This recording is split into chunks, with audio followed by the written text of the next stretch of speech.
Assalamualaikum warahmatullahi wabarakatuh. Perkenalkan, nama saya Dari Miftahur Rahman dengan NIM E9721964. Di sini saya akan mempresentasikan tasawuf Sunni abad 5 dan 6 Hijriah.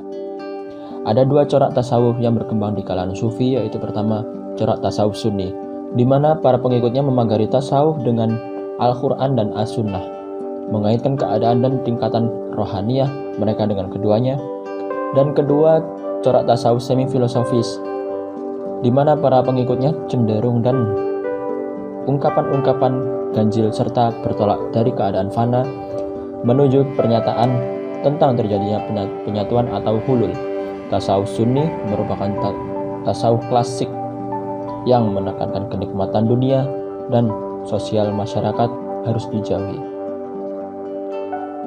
Pada abad ke-5 Hijriah muncul pengaruh ilmu dan budaya bangsa barat, terutama filsafat bangsa Yunani, yang mempengaruhi paham tasawuf dan dalam agama Islam, dan kemudian dikenal dengan istilah tasawuf falsafi. Banyaknya kalangan yang tidak menyetujui tasawuf falsafi pada abad itu. Akhirnya seorang cendekiawan muslim, yakni Al-Ghazali, menetapkan dasar atau landasan pokok tasawuf berdasarkan Al-Quran dan As-Sunnah, dan selanjutnya dikenal dengan tasawuf Sunni. Tasawuf Sunni mengadakan pembaharuan dengan mengembalikan tasawuf ke landasan Al-Quran dan As-Sunnah, dan mengaitkan keadaan dan tingkatan rohanian kepada kedua landasan tersebut. Tokoh yang paling berpengaruh dalam aliran ini adalah Al-Khusairi, Al-Harawi, dan Al-Ghazali. Dengan demikian, pada abad ke-5 Hijriah, tasawuf Sunni berada dalam posisi sangat menentukan dan memungkinkan tersebar luas di kalangan masyarakat Islam. B. Tasawuf Sunni abad ke-5 Hijriah. Masa yang berjalan pada kurun abad 5 Masehi ini sebenarnya kelanjutan dari pertarungan dua mazhab pada kurun sebelumnya. Pada kurun ini, pertarungan diwenangkan oleh mazhab tasawuf Sunni dan mazhab saingannya tenggelam.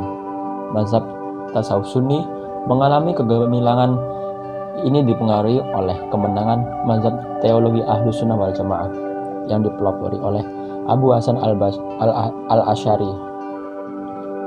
Singkatnya, kurun ini merupakan kurun pemantapan dan pengembalian tasawuf ke landasan awalnya, yakni Al-Quran dan Al-Hadis. Tokoh penting tasawuf Sunni adalah Imam Al-Khusairi, Imam Al-Harawi, dan Imam Al-Ghazali. Al-Khusairi adalah sufi pembela teologi Ahlus Sunnah dan mampu mempromosikan syariah dan hakikat. Beliau mengkritik dua hal dari para sufi mazhab semi falsafi, yakni syatahiyat, penciptaan ungkapan-ungkapan yang pengertiannya sepintas samar-samar, dan cara berpakaian yang menyerupai orang miskin padahal tindakan mereka bertentangan dengannya. Menurut Al-Khusairi, kesehatan batin dengan memegang teguh ajaran Al-Quran dan Al-Hadis lebih penting daripada pakaian lahiriah. Kemudian tokoh yang terakhir adalah Al-Ghazali. Dia merupakan tokoh pembela teologi Sunni terbesar, bahkan lebih besar dibanding yang sang pendirinya, Imam Abu Hasan al-Asy'ari. Al-Ghazali menjauhkan ajaran tasawufnya dari sebagaimana yang mempengaruhi para filosof muslim, sekte Ismailiyah, Syiah, Ikhwan Syafa', dan lain-lain.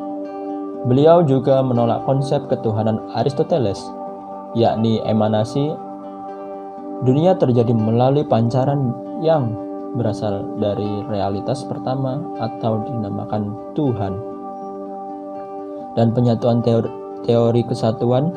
Al-Ghazali menyodorkan teori baru tentang makrifat dalam takharrub ilallah tanpa diikuti penyatuan dengannya. C. Tasawuf Sunni abad ke-6 Hijriah. Pada masa abad 6 ini muncul dua hal penting, yakni pertama, kebangkitan kembali tasawuf semi falsafi yang setelah bersinggungan dengan filsafat maka muncul menjadi tasawuf falsafi, dan keduanya muncul orde-orde dalam tasawuf atau yang dinamakan Thorekoh. Oleh karena itu periode ini dinamakan falsafi. Masa falsafi.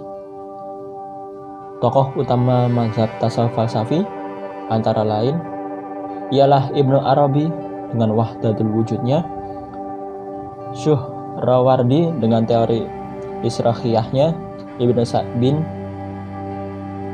dengan teori ittihadnya, Ibnu Farid dengan teori cinta, fana, dan wahdat al-syuhudnya. Sementara itu, tarekat-tarekat yang muncul pada periode ini antara lain: 1. Teori Qadiriyah didirikan oleh Syekh Abdul Qadir Al-Jilani berpusat di Baghdad. Yang kedua, teori Naqsabandiyah didirikan oleh Muhammad Ibnu Bahauddin, didirikan di Asia Tengah. 3. Tarekat Maulawiyah atau Rumiyah didirikan oleh Jalaluddin Ar-Rumi di Persia. 4. Tarekat Bektasiyah didirikan oleh Al-Bektashi di Turki. 5. Tarekat Tijaniyah oleh Al-Tijani pada tahun di Fes, Maroko. 6. Tarekat Darakhawiyah oleh Maulana Arabi Darakhawi di Fes, Maroko. Tarekat Khalwatiyah. Yang ketujuh, tarekat Khalwatiyah didirikan di Persia pada abad 13 Masehi. 8. Tarekat Suhrawardiyah oleh Suhrawardi Al-Mahtul di Irak. 9. Tarekat Rifaiyah oleh Al-Rifai di Irak. 10. Tarekat Saziliyah oleh Al-Sazili di Tunis. 11. Tarekat Khistiyah oleh Mu'in ad-Din Khisti di Ajmer, India. 12. Tarekat Sanusiyah oleh As-Sanusi di Libya. 13. Tarekat Nikmatulahiyah didirikan di Persia dan kemudian di India. Dan yang terakhir 14.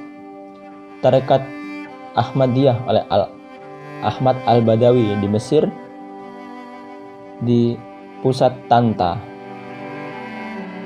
Oke, cukup sekian presentasi dari saya tentang tasawuf Sunni abad 5 dan 6 Hijriah.